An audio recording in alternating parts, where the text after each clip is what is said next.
Good morning everybody. पिछली class में हमने स्टार्ट किया है गैस्ट्रिक डाइजेशन। उस दिन हमने पढ़ा था स्ट्रक्चर तक। आज हम पढ़ेंगे mechanism of gastric digestion.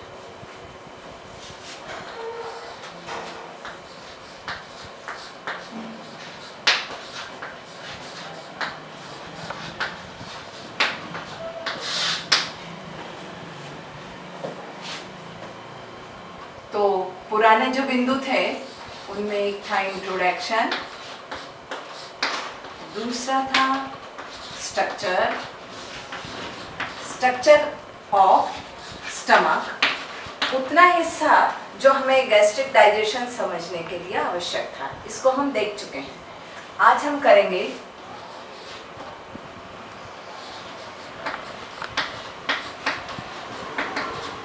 Gastric digestion. इसके दो भाग होते हैं, एक मैकेनिकल डाइजेशन और दूसरा केमिकल डाइजेशन।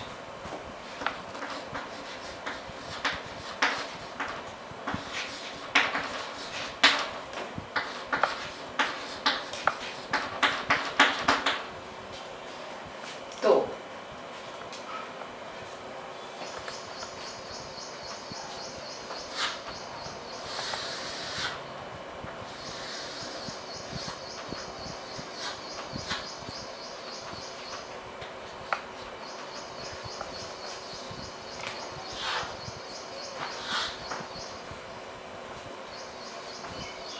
स्टमक में, जैसा कि आपको पता है, ये कार्डियक भाग, ये फंडिक भाग और ये पाइलोरिक भाग, यहाँ पर स्फिंक्टर होता है।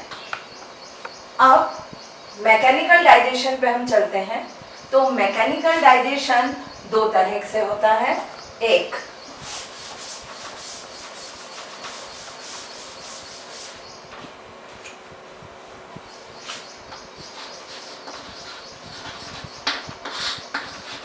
मैकेनिकल डाइजेशन के दो प्रकार हुए, एक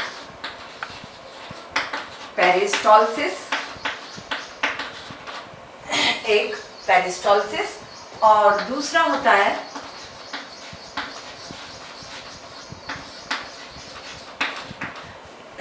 हंगर कॉन्स्ट्रिक्शन।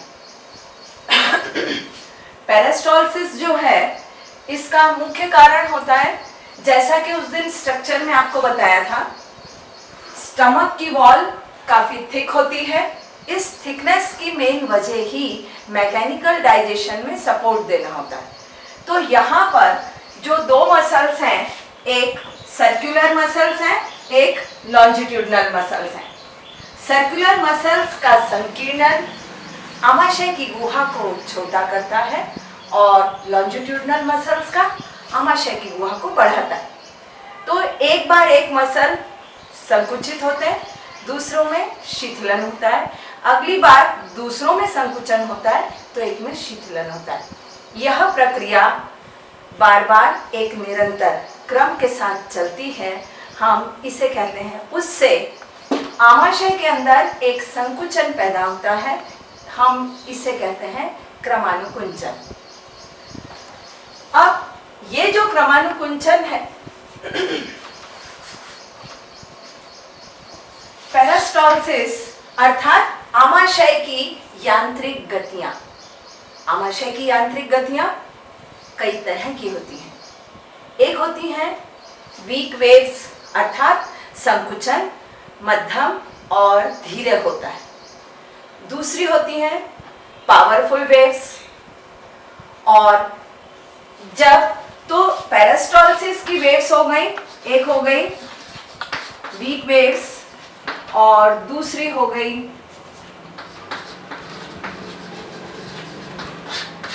Powerful waves. तो जब मध्यम तरंगे होती हैं या वीकर वेव्स होती हैं, उनका मेन साइड क्या होता है? ये वाला पार्ट, जिसे हम, ये आमाशय का जनरली एक मेन बॉडी का पार्ट भी है।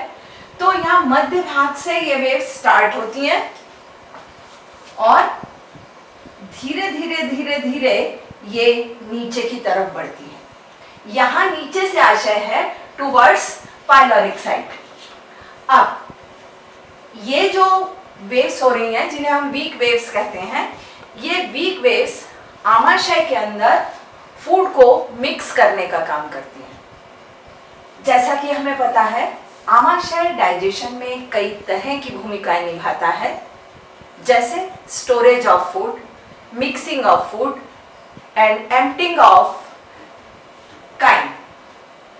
तो जब स्टोरेज ऑफ फूड होगा तब आमाशय की वॉल में फिर से थोड़ा सा बल्ज आउट होता है और इसके अंदर से इनटेक बढ़ जाता है। जब इसमें भोजन आ जाएगा और तब उस भोजन का मिक्सिंग शुरू होगा, तो बच्चों ध्यान रखिए कि वीकर वेव्स जो होती हैं वो काय में हेल्पफुल होती हैं, वो होती हैं भोजन को मिक्स करने के लिए, और पावरफुल वेव्स जो होती हैं वे बीच बीच में स्टोरेज के काम आती हैं, बीच बीच में मिक्सिंग के काम आती हैं। और जब ये वेव्स यहाँ से उठकर एक काफी डीपली साइड को जाएं, तो आमाशय के अंदर एक कॉन्स्ट्रिक्शन रिंग का निर्माण होता है। वो कॉन्स्ट्रिक्शन रिंग यहाँ से भोजन को प्रेस करके नीचे की तरफ भेजने में भी सहयोगी होता है। तो जैसा कि मैंने आपको अभी बताया था कि स्टमक के कई काम हैं, स्टोरेज, मिक्सिंग एंड एम्प्टिंग।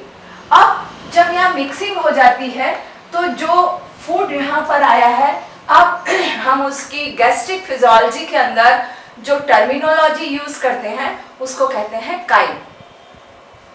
जब मुख गुहा से भोजन ईसोफेगस से होता हुआ आता है उस समय हम उसे कहते हैं बॉलस, ध्यान दीजिए।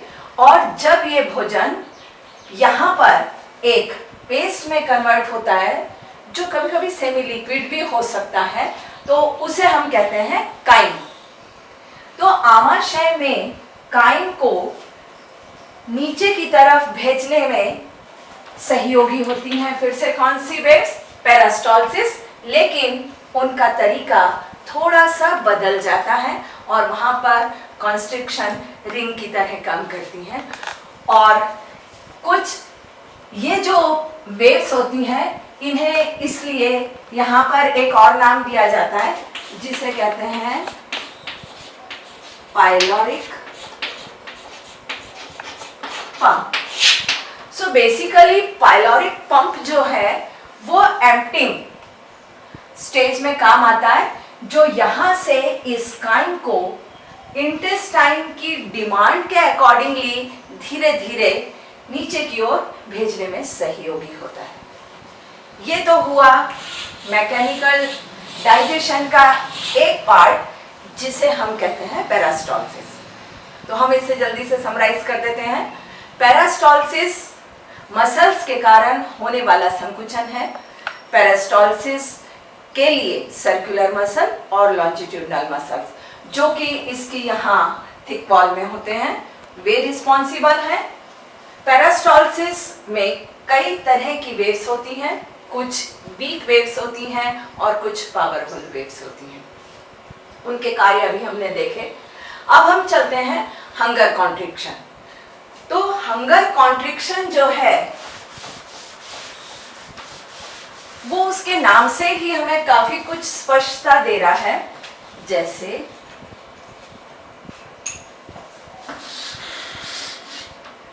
हंगर, हंगर मीन्स क्षुधा या भूख। तो जब आमाशय खाली होता है उस वक्त यहाँ पर होने वाले संकुचन गैस्ट्रिक जूस का स्राव करते हैं और उसके कारण मनुष्यों को या अन्य जानवरों को भी जब भूख का एहसास होता है, चूंकि वहां हमें भूख का एहसास हो रहा है इसलिए उन संकुचन को हम कह देते हैं हंगर कॉन्ट्रिक्शंस। हंगर कॉन्ट्रिक्शंस जो रहते हैं वो लगभग 2 से 3 मिनट तक बहुत पावरफुल स्टेज में होते हैं। यहाँ हम यूँ समझे कि हमें कभी कभी भूख एकदम बहुत जोर से लगती है। मैं सामान्य भूख के लिए बात कर रही हूँ, किसी डिसऑर्डर के साथ नहीं। तो जब भूख बहुत तेज से हमें भूख का एहसास हो, वो रिजल्ट होता है इस संकुचन का, जिसको हम कहते हैं क्षुधा संकुचन। तो ये तो था मैकेनिकल पार्ट ऑफ डाइजेशन, विशेषकर किसके लिए? स्टमक के केस में। अब दूसरा हम देखते हैं केमिकल डाइजेशन।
अब केमिकल डाइजेशन को समझने के लिए मैं आपको फिर थोड़ा सा पुराने फिगर की तरफ ले चलती हूँ।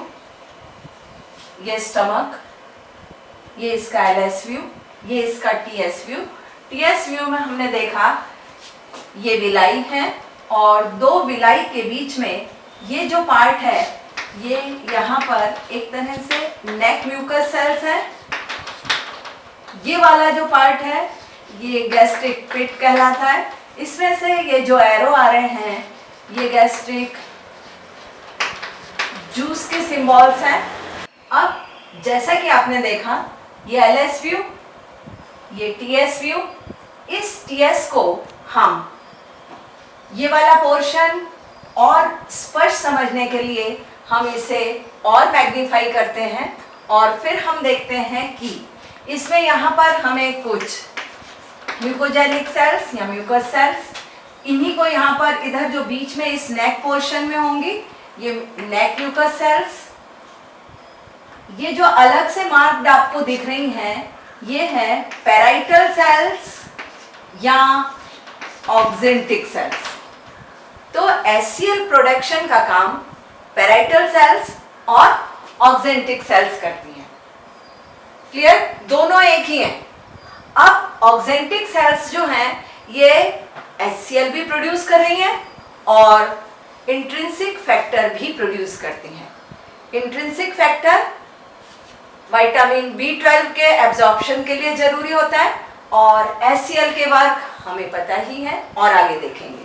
तो अभी हम यहाँ जो कंसेंट्रेट हो रहे हैं वो इसलिए हो रहे हैं कि किस पार्ट से HCl का प्रोडक्शन होता है, क्योंकि HCl प्रोडक्शन हमारे केमिकल डाइजेशन का पहला बिंदु है। हमने केमिकल डाइजेशन के कुछ पार्ट्स किए। पहला प्रोडक्शन ऑफ HCl, दूसरा कॉम्पोजिशन ऑफ गैस्ट्रिक जूस, और तीसरा है enzyme reaction in gastric regions. तो पहले में हम यहाँ पे अभी देखेंगे प्रोडक्शन ऑफ HCl।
ये N for nucleus, columnar cell है, तो इसका न्यूक्लियस यहाँ है, और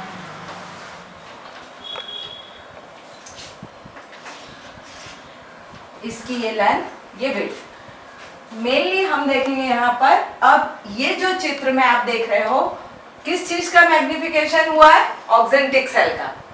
ऑक्जेंटिक सेल इस तरह से मॉडिफाइड होती है कि उसके बीच में एक बहुत सकरा सा स्पेस होता है जिसे कैनालिक्यूलस कहते हैं। इस कैनालिक्यूलस की जो मार्जिन है उस पर भी हमें इस तरह के फर्दर फोल्डिंग्स दिखाई देते हैं। इस चित्र में सिर्फ डायग्रामेटिक क्लियरिटी बने रहने के लिए और फर्दर जो यहाँ मैं दिखूंगी वो आप इजीली समझ सकें, मैंने यहाँ से यह हटा दिए। बाकी इस पूरी मार्जिन पर इस तरह की संरचना होती है। इसमें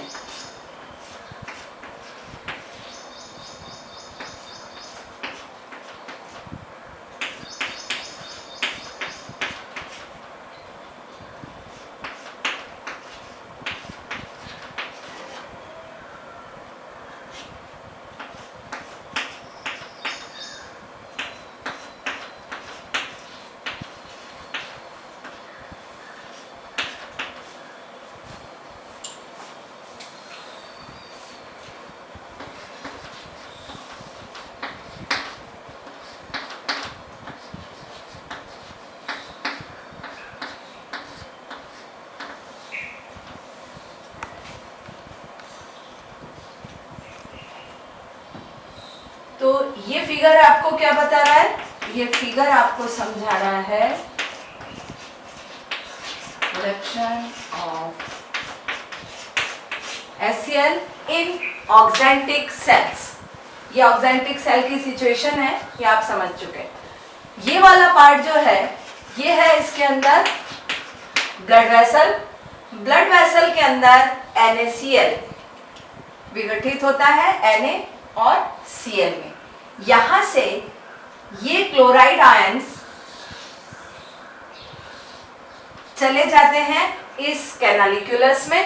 तो यहां पर हमारे पास आ गया Cl, और इधर से जो H2O से हमें प्राप्त हुए हैं, या जिस तरह की H2CO3 से भी मिलते हैं, H2CO3 टूटेगा H plus HCO3 minus, H2O टूटेगा H प्लस OH माइनस। तो यहाँ से ये वाला पार्ट ये अंदर आते, तो यहाँ पे क्या आ गया H प्लस। तो आप देखिएगा H और Cl दोनों मिलके बना लेते हैं HCl। ये HCl यहाँ से आ जाता है हमारे पास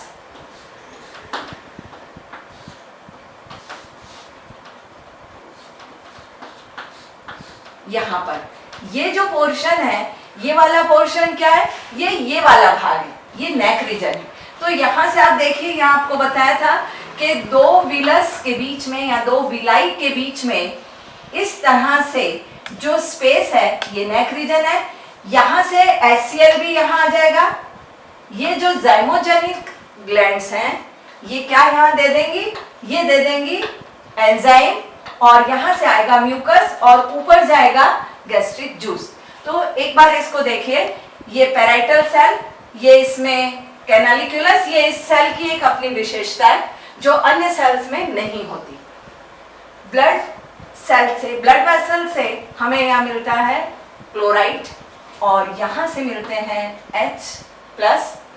ये दोनों आयंस यहाँ पर प्लस होकर बना लेते हैं HCl।